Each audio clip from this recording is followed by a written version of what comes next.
Hola, bienvenidos nuevamente a otro capítulo de Ventana al Misterio.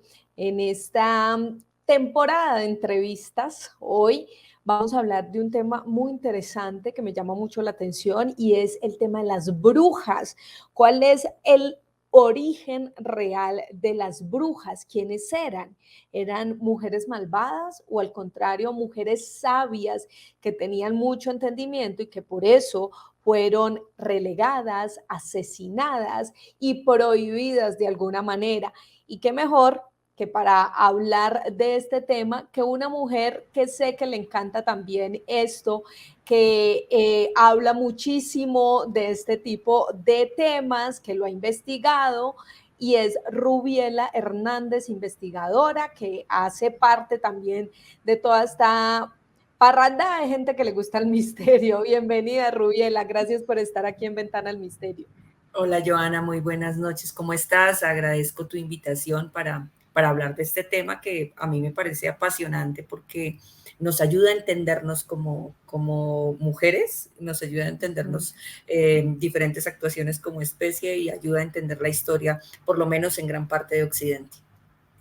Es cierto, Rubiela, y es que sin duda las brujas tienen, o la gente mejor, tiene un concepto sobre las brujas y la maldad, esa relación ahí tan estrecha, esas mujeres a las que hay que huirles, porque además nuestro imaginario también está lleno, como tú dices, de las historias de Occidente, entonces de los libros que nos hablaban de unas mujeres que hacían hechizos para llamar la atención, para hacerle daño a otros, que incluso volaban en escobas y que lo único que hacían era mal. Pero ¿cuál es el verdadero origen de estas mujeres? Bueno, digamos que el concepto de bruja como tal, el nombre como tal de bruja, realmente empieza a aparecer en la Edad Media. Pero antes de la Edad Media hablamos de las mujeres hechiceras, las mujeres griegas, en la antigua Grecia hablamos de Hécate, de Selene, que tenían cierta cercanía con la luna, con los elementos de la naturaleza. Entonces eso hacía que fueran mujeres temidas, ¿no? Generalmente se combinan con este halo de lo femenino porque tiende a compararse con el tema de los cambios bruscos de temperamento, con los celos, con la rabia y bueno, con la manera como las mujeres, o se ha entendido que las mujeres expresan sus sentimientos. Entonces, antes de la Edad Media hablábamos de las hechiceras, hablábamos de mujeres que tenían cercanía en diferentes culturas, Freya, en los vikingos, bueno, eran mujeres, estaban relacionadas con la vida, con el amor, con la guerra y con la muerte. Entonces su relación con la muerte y su cercanía con la muerte las hacía sentir como mujeres temidas. También hay una conexión interesante con Lilith, que se supone que es la primera mujer antes que Eva, que fue la mujer que se sublevó ante Adán porque no quiso tener relaciones sexuales en la posición del misionero. Ella quería estar encima, entonces eso le da una connotación sexual muy fuerte y se supone que Lilith fue expulsada del paraíso y que con ella los demonios se aparearon y llenaron de sucubos e incubos el mundo. Entonces, detrás de la mujer y detrás del poder femenino hay siempre una relación y una cercanía con este tema del oscuro, de la hechicería, de lo profundo, de lo oculto, de lo que no puedo entender tan fácilmente. Y por supuesto que esto termina en la Edad Media, que es cuando está el detonante de a que aparece como tal la figura como de bruja, como tal, con estas imágenes que tienes allí, de sus representaciones maléficas, el color, el negro, el gato, la olla, el sombrero, bueno, todas esas representaciones de cómo después vinimos a conocer a las brujas, digamos que esto termina de establecerse allí en la Edad Media.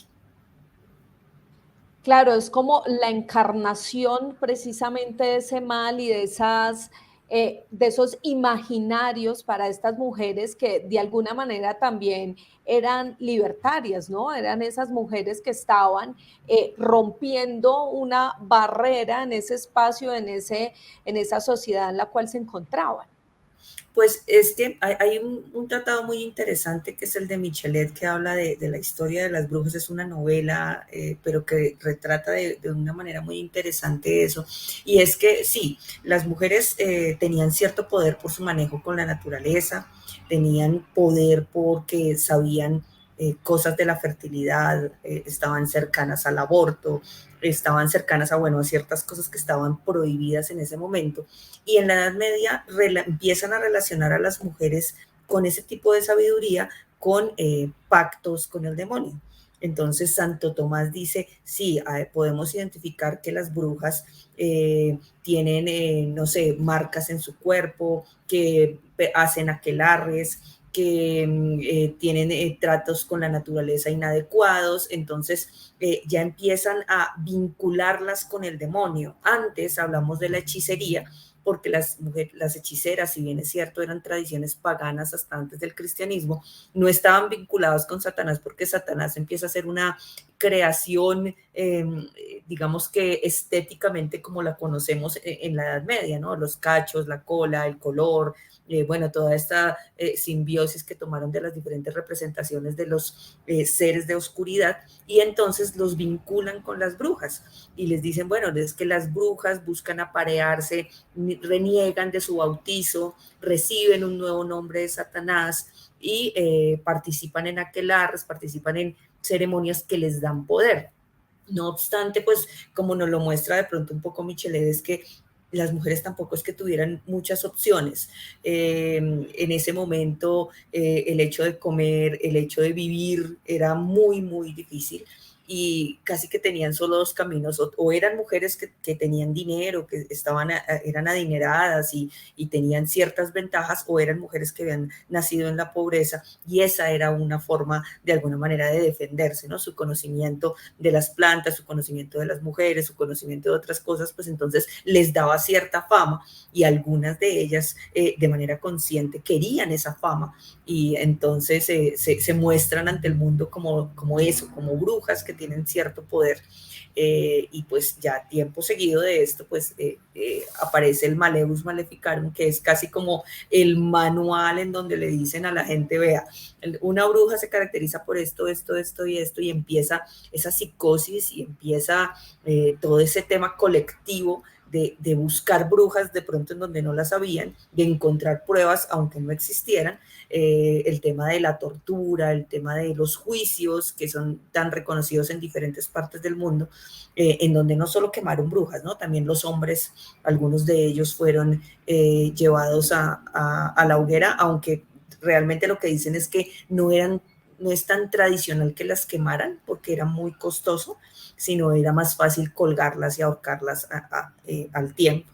Entonces se vuelve el Maleus Maleficarum, realmente da como la pauta para que empiece la caza de las brujas y empiece a tomarse que todas aquellas mujeres que tenían algún vínculo de pronto estrecho con la naturaleza, o que hacían fama, o que eran acusadas por otras de cometer actos de brujería, pues fueran llevadas a juicios y terminaran siendo asesinadas. Se calcula que para el periodo de la Ajá. Inquisición entre 60.000 y 70.000 mujeres, bueno, mujeres y hombres, pero en más porcentaje mujeres, fueron aniquilados con el tema de la acusación de estar haciendo Sí. actos de brujería y estar vinculados con Satanás.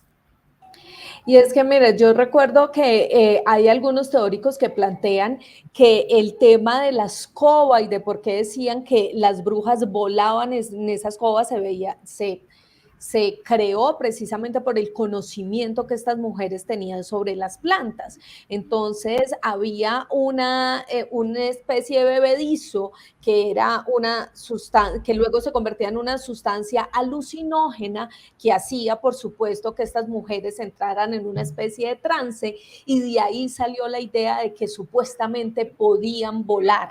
¿sí?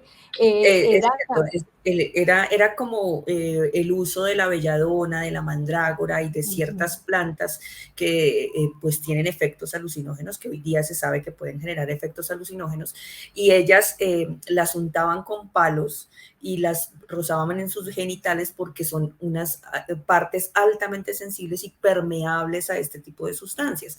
Entonces efectivamente las llevaba a alucinar, pues a desnudarse, bueno, pues todas las cosas que pudieran haber causado ese efecto alucinógeno. Y ahí empieza la vinculación con el tema de la escoba, o sea, todo tiene una simbología, entonces la escoba está relacionada con estos actos que ellas hacían con este tipo de plantas.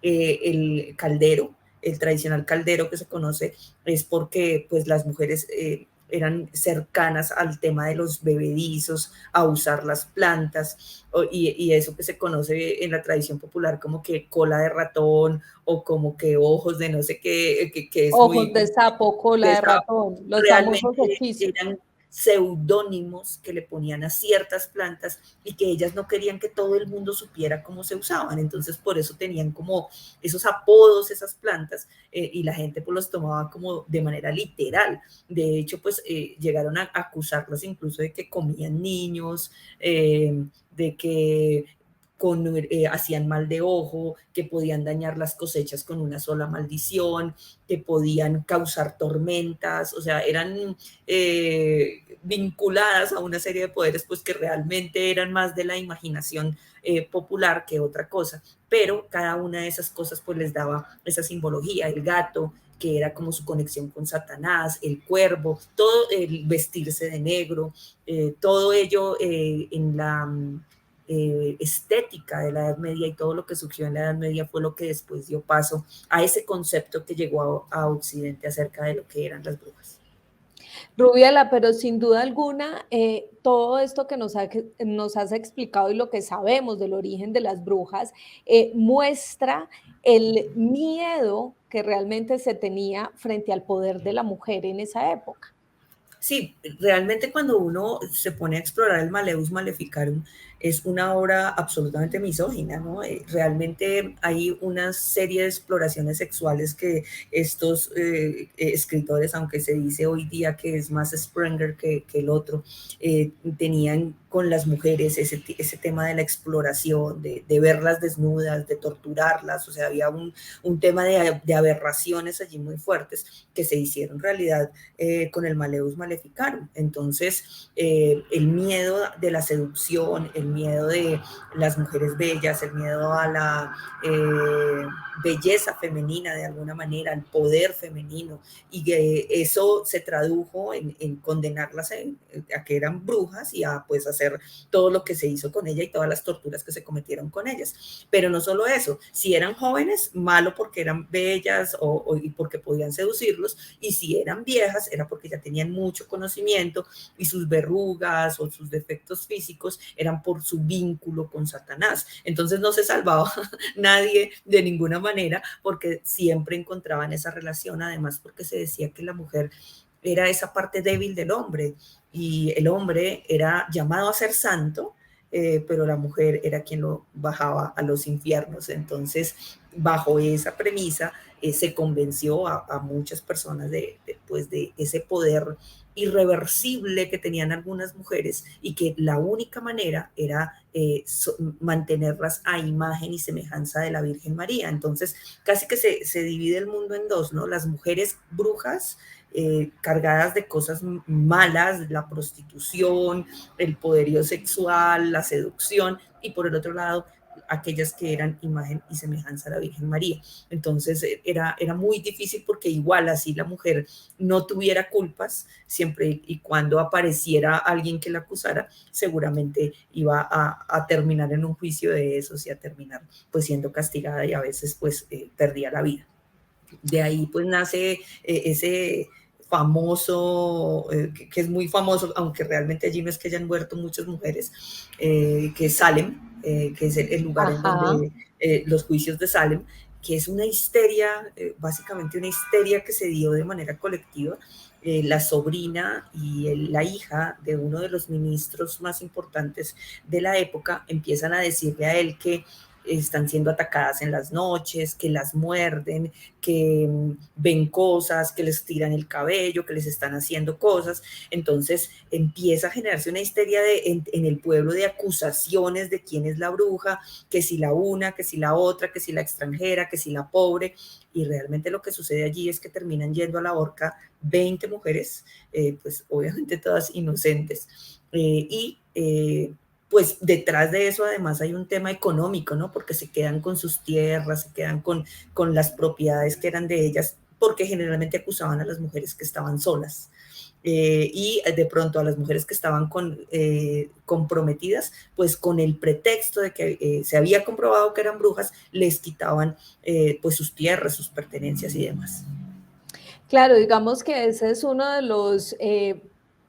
los episodios más conocidos porque en él se han inspirado también muchas películas, libros, dibujos animados incluso, pero alrededor del mundo hubo muchísimos lugares en los que se vivió aún más la cantidad de exterminio frente a estas mujeres. En Europa, en España también se vivió un montón este tema de la cacería de brujas. Incluso en Latinoamérica hubo juicios de Inquisición en Perú, juicios de Inquisición en Cartagena, en donde digamos que no fue con la cantidad ni con la violencia que de pronto se vivió en otros sitios, pero las acusaciones de brujería seguían permitiéndole a los hombres tener derechos sobre las mujeres. Y esos derechos pues muchas veces les quitaban su libertad, no sé, porque eran dueñas de cosas o tenían cierto poder, pues esa acusación de que eran brujas, pues básicamente las dejaba sin piso, las dejaba mal paradas frente a la sociedad, y esto permitía que los hombres tomaran poder y de alguna manera posesión sobre eso que las mujeres de una u otra manera tenían bajo su dominio. Bueno, Rubiela, ahora quiero que hablemos de una leyenda, de una historia bastante interesante y es la de Baba Yaga. Baba Yaga es una de las leyendas que más se sostiene precisamente en Rusia sobre las brujas, sobre una mujer bruja que vive en una casa que además la casa tiene De patas gallina. de gallina. Imagínense en esto, ustedes lo pueden ver ahí, una mujer que vive en una casa que tiene patas de gallina, que sale por las noches a merodear y a ver qué hombres hay por ahí para castigarlos, pero realmente esta mujer era una especie de diosa y conocedora que pues obviamente con ese miedo visceral que ella nos había explicado a lo largo de esta conversación, Rubiela, pues se fue creando esta leyenda que es quizás una de las más conocidas en Rusia. ¿Cómo es la historia de Baba Yaga? Baba Yaga es, como lo dices tú, una diosa. Baba Yaga, claro, tiene esa apariencia horrible, pero a medida que uno va conociendo las historias en las que Baba Yaga se involucra, se da uno cuenta que a pesar de ser un poco desalmada, porque dicen que comía hombres, que se alimentaba del miedo de los hombres en el bosque, ella de alguna u otra manera impartía justicia. Entonces, si llegaba, por ejemplo, hay un cuento, Basilisa, es un cuento digamos que el más conocido que hay con Baba Yaga. Basilisa es una mujer que está siendo maltratada por su familia y la mandan al bosque a que Baba Yaga se la coma, pero Baba Yaga la pone a hacer unas pruebas y luego la ayuda a salir de esa situación en la que estaba. Entonces, Baba Yaga está entre el bien y el mal. No es un Dios de pronto absoluto como los que conocemos en Occidente, en donde el Dios que es bueno es absolutamente bueno y misericordioso en absolutamente todas sus facetas, y el diablo entonces es absolutamente oscuro en todas sus facetas. En este caso, Baba Yaga es el intermedio, a veces es desalmada y a veces es justa. Y aquí hay una cosa interesante, y es de pronto como los hombres de ese momento veían el temperamento femenino, en que en algunos momentos era dócil y suave y en algunos momentos era irrefrenable. Y esa ese modelo psicológico de una u otra manera se ve representado en Baba Yaga. De hecho, hay un libro muy interesante de una psicoanalista junguiana, Clarissa Pinkola, que se llama Las mujeres que corren con lobos, y hace ese análisis interesante de ese carácter femenino como lo ven los hombres, ¿no? Como la describen los hombres. Y es ese personaje que puede en algunos momentos ser parte de nuestro propio inconsciente y que nos lleva por el camino de la luz o el camino de la oscuridad. Un poco como exagerado la representación del carácter femenino en Baba Yaga, pero cuando se analiza desde este punto de vista, desde lo psicoanalítico, es muy interesante ver cómo esta mujer que está representada como algo muy cruel también puede impartir justicia.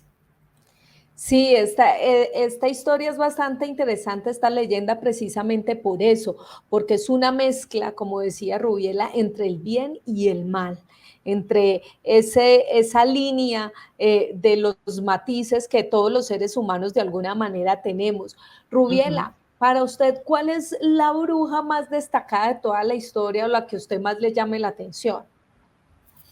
Bueno, con esa pregunta, a mí me llama mucho la atención, más que bruja, porque realmente se conoce, es una hechicera, Ajá. y está toda la línea griega que después se desarrolla, es Hécate, que de una u otra manera incluso hoy día los nuevos movimientos de brujas, como la Wicca, la tienen como símbolo por su cercanía con el mundo de la muerte, con la conexión con el mundo de la muerte, pero también con la conexión con la luz. Hay algo muy interesante en estas hechiceras griegas, y es que como ellas habían heredado el conocimiento astronómico de Mesopotamia, podían conocer cosas de los eclipses lunares, entonces ellas decían que eran ellas las que movían el poder de las sombras en la luna, y por supuesto eso las hizo muy poderosas en su momento. Creo yo que ella viene siendo como el origen de muchas manifestaciones de brujas, y que después de ella varias de alguna manera copiaron de manera inconsciente ese modelo de poder y de conexión entre la vida y la muerte. De hecho, Hécate es también llamada cuando suceden los partos, ¿no?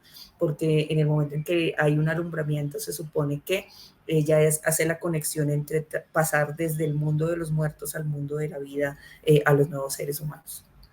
Bueno, esa es una de las características en general que tenían precisamente esas brujas o hechiceras, esa conexión con el momento en el que se da a luz. Rubiela, y actualmente, ¿cómo ves el tema de las brujas? Es decir, ¿tú consideras que se ha generado una transformación de ese conocimiento ancestral, de esas mujeres que venían de atrás, que eran sabias, que sabían manejar el tema de las hierbas, de tener ese conocimiento, pero sobre todo también de tener esa rebeldía o esa libertad que desde esos tiempos se manejaba con estas mujeres? Bueno, aquí hay dos cosas que me gustaría como abrir el camino, ¿no? O sea, hoy día las brujas son tomadas como parte de un símbolo social del feminismo, ¿no? Porque es la mujer conocedora, poderosa, dueña de su sexualidad, dueña de su vida, dueña bueno, de todo aquello que en algún momento la hegemonía le quitó. Entonces, por supuesto que es un símbolo y es una transformación, y es común ver a la gente diciendo que si hubiese una nueva Inquisición, las mujeres estamos del lado de las brujas, pues porque se volvió un símbolo de una u otra manera de empoderamiento, de fuerza. Y creo que ha sido usado en diferentes formas, y por eso es común ver hoy tantos movimientos que se dedican al reconocimiento de las plantas, al reconocimiento de los rituales, bueno, que ya obviamente no podemos saber si son ciertos o no, de los rituales druidas, y cómo se trae el manejo de los elementos de la naturaleza, el viento, el agua, bueno, todas esas cosas me parece que de una u otra manera reivindica a las mujeres en ciertos aspectos, pero hay un lado oscuro de todo esto que a mí todavía me genera un poco de ansiedad, y es que hay partes en el mundo en donde todavía la cacería de brujas existe, en lugares de Nueva Guinea, en Tanzania, en Papúa, bueno, hay diferentes partes del África en donde aún siguen cazando mujeres acusadas de brujería, las siguen quemando, las siguen matando, mutilando para que no sigan haciendo brujería, y hay varios movimientos políticos pues tratando de mostrar que pues esto es una práctica, por supuesto, que debería estar en desuso, pero lo cierto es que hoy día esto es algo que continúa sucediendo. Si bien es cierto, para Occidente se ve de una manera y casi que se ha vuelto un tema de marketing, ¿no? De bruja, el manual de la bruja, los cuarzos, los rituales, bueno, esta serie de cosas que de una u otra manera se convierten un poco en moda. Más de superstición, ¿no? Y además también como de superstición, porque yo creo que, o sea, los orígenes de la brujería, cuando uno se pone a investigar los orígenes de los hechizos y de estos temas, pues tienen connotaciones oscuras. Esto no es solamente que la magia blanca y que yo te deseo el bien, esto es un tema casi que de la física, ¿no? Acción y reacción. Y es como de una u otra manera los estudios esotéricos demuestran cómo es que se ha vivido la brujería pues desde la antigüedad y antropológicamente cómo se ha sentido. O sea, ahorita hay un tema como muy en moda, digamos que algo superficial, pero más allá de eso está lo que está sucediendo en estos países de África, en donde hay mujeres que hoy día continúan siendo perseguidas por brujería, sus hijos, sus familias son desterradas, y los casos son realmente aterradores. Entonces yo creo que más allá de eso bueno, como más allá de proclamar que las mujeres somos brujas en Occidente, qué es lo que está sucediendo en otras partes del mundo y por qué la gente aún sigue con el imaginario de que son tan poderosas que es mejor erradicarlas y matarlas. Y es que, mira, Rubiela, precisamente hace un mes la Oficina Nacional de Registros Criminales de India hizo un llamado porque la situación allá es bastante compleja.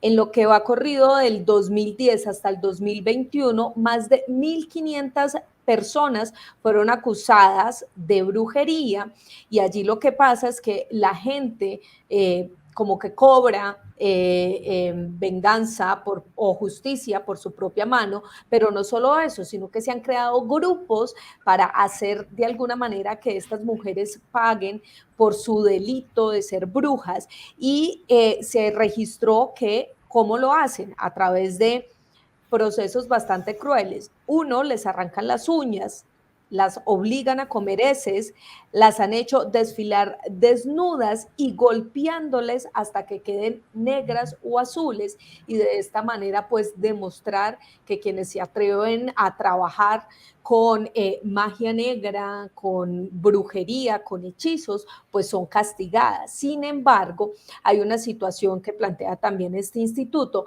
y es que muchas de las mujeres que han sido acusadas realmente ha sido a través de venganza o porque a otro se le ocurrió simplemente decir que era bruja y cometen con esta mujer supuesta bruja pues los delitos que les acabo de mencionar. Una situación que para nosotros, como decía Rubiel, aquí en este lado del mundo pues nos parece muy lejana, pero que aún se sigue manteniendo en este mundo en el que vivimos y que realmente es muy cruel. Imagínense quitarle las uñas y obligarlas a comer heces solo por el hecho de que otro diga que son brujas. Y es que detrás de todo eso hay una parte muy fuerte de la superstición que, por ejemplo, en nuestro país es todavía bastante activa. Tal vez nosotros no lo sintamos en ciudades, en grandes ciudades, aunque la brujería es una práctica que sigue estando en boga y uno suele ver consultorios de brujos funcionando desde el muy sur de la ciudad hasta, digamos que de una manera un poco más oculta, pero en el norte la gente sigue acudiendo a brujos, la gente sigue haciendo rituales de brujería.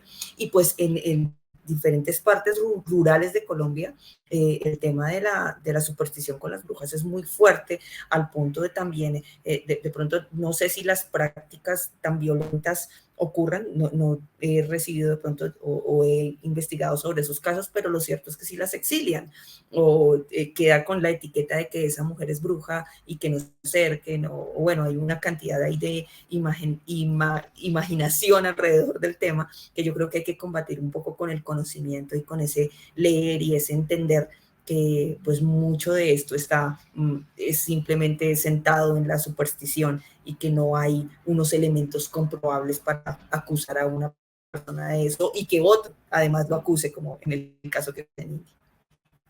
Sí, qué buena conclusión, Rubiela.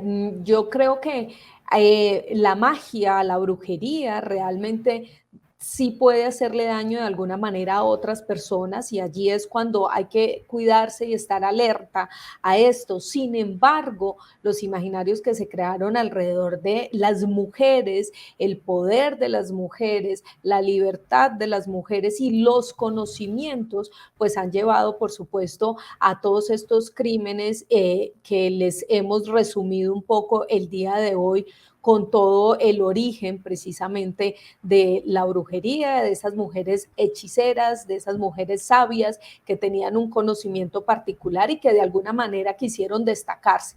Sin embargo, pues el tema, aquí no estamos defendiendo a las brujas ni estamos diciendo que eso esté bien, por el contrario, quienes adoptan estas prácticas para hacerle daño a otras personas, pues deberían ser castigadas bajo las leyes, no bajo la mano de otras personas como lo estamos viendo, por ejemplo, en India.